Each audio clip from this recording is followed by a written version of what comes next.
কেইখনমান হাতেৰে বোৱা গামোচা বৰ সুন্দৰ।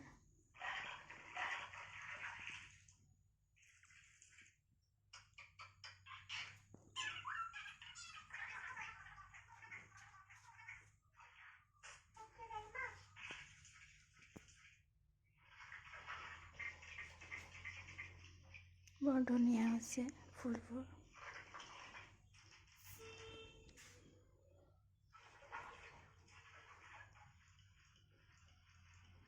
হাতে বোৱা গামোচা।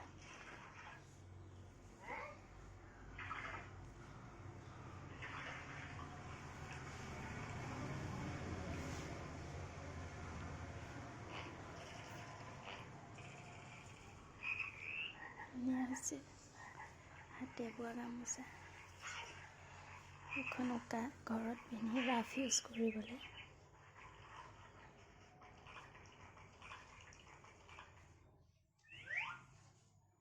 এইখন হ'ল কেঁচা পাটৰ গামোচা।